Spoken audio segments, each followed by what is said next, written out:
નમસ્કાર મિત્રો, દેશ અને દુનિયાના સુપરફાસ્ટ સમાચારમાં તમારું સ્વાગત છે। વડોદરાથી સૌથી મોટા અને દુઃખના સમાચાર સામે આવ્યા છે। વડોદરામાં અકસ્માતમાં 2 લોકોના મોત થયા છે। વડોદરામાં દિવાળી તહેવારો દરમિયાન રોડ અકસ્માતની ઘટનાઓ વધી રહી છે। ગળતેશ્વર બીચ પાસે હિટ એન્ડ રનમાં અજાણ્યા વાહન ચાલકે 2 બાઇક સવાર યુવકોને ટક્કર મારી, જેમાં બંનેનું મોત થયું છે। અકસ્માત પછી કાર ચાલક ફરાર થઈ ગયો છે। પોલીસે તપાસ શરૂ કરી છે અને તે ગુનેગારને પકડવા માટે ચક્રો ગતિમાન કર્યા છે। આ ઘટનાએ શહેરમાં ભાવુકતા અને રોડ સુરક્ષા ઉપર ચિંતા વધારી દીધી છે। મિત્રો, અન્ય મહત્વના સમાચારની વાત કરીએ તો વલસાડ શહેરમાં મિની વાવાઝોડાનો માહોલ સર્જાયો। વલસાડ જિલ્લામાં ગઈકાલે વાતાવરણમાં પલટો આવ્યો। ધરમપુર અને કપરાડામાં વરસાદી માહોલ સર્જાયો।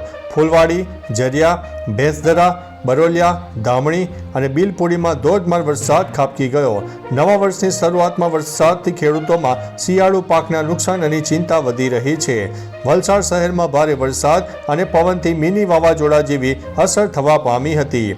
જિલ્લા સેવા સદનની બિલ્ડિંગને પણ નુકસાન થયું છે અને શહેરના અનેક વિસ્તારોમાં પાણી ભરાઈ જવાની ઘટના બની છે। મિત્રો, અન્ય મહત્વના સમાચારની વાત કરીએ તો અંબાજી મંદિરને ગુપ્ત દાતાએ 100 ગ્રામ સોનું અર્પણ કર્યું। અંબાજી મંદિરે નવા વર્ષના શુભ દિવસે શક્તિ, ભક્તિ અને આસ્થાના સંગમ વચ્ચે એક ગુપ્ત દાતાએ 100 ગ્રામ સોનું અર્પણ કર્યું છે, જેની બજાર કિંમત અંદાજિત 13 લાખ રૂપિયા થાય છે। આ દાનમાં મા અંબા પ્રત્યે ભક્તોની અતૂટ શ્રદ્ધાનું પ્રતીક છે। બેસતા વર્ષે અંબાજી મંદિર ટ્રસ્ટને મળેલું આ મોટું દાન યાત્રાધામની પવિત્રતા અને ભક્તોની નિષ્ઠાને ઉજાગર કરે છે। દાન કરનાર પોતાની ઓળખ સંપૂર્ણ રીતે ગુપ્ત રાખવાની ઈચ્છા વ્યક્ત કરી હતી। મિત્રો, અન્ય મહત્વના સમાચારની વાત કરીએ તો ઇન્ડિગો ફ્લાઇટમાં હવામાં થયું કંઈક આવું। બુધવારે છે વારાણસીના લાલ બહાદુર શાસ્ત્રી આંતરરાષ્ટ્રીય એરપોર્ટ ઉપર ઇન્ડિગો એરલાઇન્સની કોલકાતા શ્રીનગર ફ્લાઇટનું ઇમરજન્સી લેન્ડિંગ કરવામાં આવ્યું। 166 મુસાફરો અને ક્રૂ સાથે ઉડાન ભર્યા પછી ટેકનિકલ ખામી અને ફ્યુઅલ લીકેજથી એન્જિનમાં લાલ સિગ્નલ આવ્યું। પાયલટે એટીસીને મેળ સંદેશ આપ્યો અને 4 મિનિટમાં સુરક્ષિત લેન્ડિંગ કર્યું। ઇમરજન્સી ક્રૂએ બધાને સુરક્ષિત બહાર કાઢ્યા છે। તપાસ ચાલુ છે કે કોઈ જાનહાનિ થઈ નથી। મિત્રો, અન્ય મહત્વના સમાચારની વાત કરીએ તો રોબોટ્સ 5 લાખ નોકરીઓનું સ્થાન લેશે। આગામી દિવસોમાં ઈ કોમર્સ જાયન્ટ એમેઝોનમાં 5 લાખથી વધુ નોકરીઓનું સ્થાન રોબોટ લેશે। ન્યૂયોર્ક ટાઈમ્સના અહેવાલ મુજબ 2018થી એમેઝોનના યુએસ કાર્યબળ 3 ગણા વધીને 1.2 મિલિયન થઈ ગયા છે, પરંતુ ઓટોમેશન હવે નવી ભરતી અટકાવી શકે છે। એમેઝોનના એક્ઝિક્યુટિવ બોર્ડને જણાવ્યું છે કે 2033 સુધીમાં વેચાણ બમણું કરવાના અંદાજ છતાં રોબોટિક ઓટોમેશન ભરતીમાં અવરોધ લાવી શકે છે। મિત્રો, અન્ય મહત્વના સમાચારની વાત કરીએ તો કોટામાં કફ સિરપ પીધા બાદ મહિલાનું મોત થયું છે। દિવાળીની ખુશીઓ વચ્ચે કોટામાં રેસ્પ્લઝર કફ સિરપ પીધા બાદ 57 વર્ષીય કમલાદેવી દુબેનું મૃત્યુ થયું છે। પરિવારજનોએ જણાવ્યું છે કે સિરપ પીધાની થોડી જ મિનિટોમાં તેને બેચેની થઈ હોસ્પિટલે પહોંચે તે પહેલાં તેનું મૃત્યુ થયું છે। ઉપરાંત જે તે કંટ્રોલ વિભાગે તરત જ કાર્યવાહી કરીને મેડિકલ સ્ટોર અને ગોદામમાંથી 83 બોટલો જપ્ત કરી છે અને સિરપ અને વિસરાના સેમ્પલ ફોરેન્સિક લેબોરેટરી માટે મોકલી દીધા છે। મિત્રો, અન્ય મહત્વના સમાચારની વાત કરીએ તો ચીની વૈજ્ઞાનિકોએ ફરી એકવાર દુનિયાને આશ્ચર્યચકિત કરી દીધા। ચીની વૈજ્ઞાનિકોએ એક એવી નવી એઆઈ એનાલોગ ચિપ વિકસાવી છે જે American Nvidia H100 graphic processing unit કરતાં ઝડપી છે। તે અન્ય ડિજિટલ પ્રોસેસ કરતાં 1000 ગણી ઝડપથી ગણતરીઓ કરી શકે છે। તે નોંધપાત્ર રીતે ઓછી શક્તિનો ઉપયોગ પણ કરે છે અને તેનો ઉપયોગ ગણિતની સમસ્યા ઉકેલવા અને વાયરલેસ કમ્યુનિકેશન સિગ્નલો શોધવા માટે કરવામાં આવ્યો છે। મિત્રો, અન્ય મહત્વના સમાચારની વાત કરીએ તો રિઝર્વ બેંક ઓફ ઇન્ડિયાનો સોનાનો ભંડાર 880 ટનને પાર।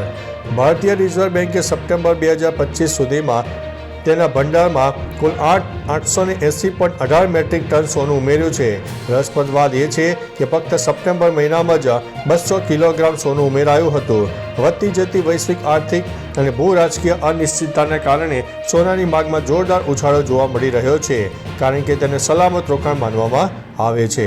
મિત્રો, અન્ય મહત્વના સમાચારની વાત કરીએ તો બાપલ્ટા કૃષિ સંશોધન કેન્દ્રે નવી પૌષ્ટિક લાલ ચોખાની જાત BPT 2858 વિકસાવી છે।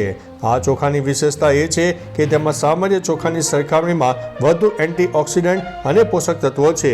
તેનો પાકનો સમયગાળો 135 દિવસનો છે અને ઉપજ પ્રતિ હેક્ટર આશરે 6 ટન મળે છે. વૈજ્ઞાનિકોના જણાવ્યા અનુસાર આ લાલ ચોખા ડાયાબિટીસ, હૃદયરોગ અને કેન્સર સામે રોગ પ્રતિકારક શક્તિ વધારવામાં મદદરૂપ થઈ શકે છે. મિત્રો, અન્ય મહત્વના સમાચારની વાત કરીએ તો આ હીરોને મળ્યા છે 6000 લગ્નના પ્રસ્તાવ, છતાં સિંગલ કેમ છે? પ્રભાસે પોતાનો 46મો જન્મદિવસ ઉજવ્યો. બાહુબલી ફિલ્મની અદ્ભુત સફળતા બાદ પ્રભાસે દેશ અને વિદેશમાં લોકપ્રિયતા મેળવી હતી. તેમના કરિશ્માઈ વ્યક્તિત્વ અને શક્તિશાળી અભિનયથી હજારો ચાહકો મંત્રમુગ્ધ બન્યા છે. રસપ્રદ વાત એ છે કે પ્રભાસને અત્યાર સુધીમાં લગભગ 6000 મહિલાઓએ લગ્નનો પ્રસ્તાવ મોકલ્યો છે. તેમ છતાં પ્રભાસે કોઈ પ્રસ્તાવ સ્વીકાર્યો નથી અને આજે પણ તેઓ સિંગલ છે. મિત્રો, અન્ય મહત્વના સમાચારની વાત કરીએ તો અમેરિકાએ રશિયાની 2 મોટી તેલ કંપનીઓ પર પ્રતિબંધ મૂક્યા. અમેરિકાએ રશિયાની 2 સૌથી મોટી તેલ કંપનીઓ રોસનેફ્ટ અને લુકેલ પર નવા પ્રતિબંધો લાદ્યા છે. અમેરિકી ટ્રેઝરી વિભાગે જણાવ્યું છે કે રાષ્ટ્રપતિ પુતિન દ્વારા યુદ્ધ વિરામનો ઇનકાર કરતા આ પગલું ભરાયું છે. આ પ્રતિબંધોનો હેતુ રશિયાની અર્થવ્યવસ્થા અને યુદ્ધ માટેના નાણાકીય સ્ત્રોતોને નબળા પાડવાનો છે. સાથી દેશોને પણ આ પ્રતિબંધોમાં જોડાવા માટે અપીલ કરવામાં આવી છે. મિત્રો, અન્ય મહત્વના સમાચારની વાત કરીએ તો મેટા 600 કર્મચારીઓની છટણી કરશે. યુએસ મીડિયાના રિપોર્ટ અનુસાર મેટા તેની AI સુપર ઇન્ટેલિજન્સ લેબમાંથી 600 કર્મચારીઓને છટણી કરવાની તૈયારી કરી રહ્યો છે. આ પગલાંથી ફેસબુકની AI research unit, product AI અને AI ઇન્ફ્રાસ્ટ્રક્ચર વિભાગો ઉપર તેની અસર થશે.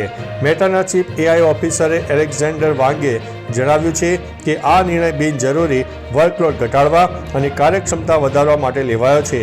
જોકે મેટાની નવી સ્થાપિત TBD લેબ પર આ છટણીઓનો કોઈ પ્રભાવ નહીં પડે.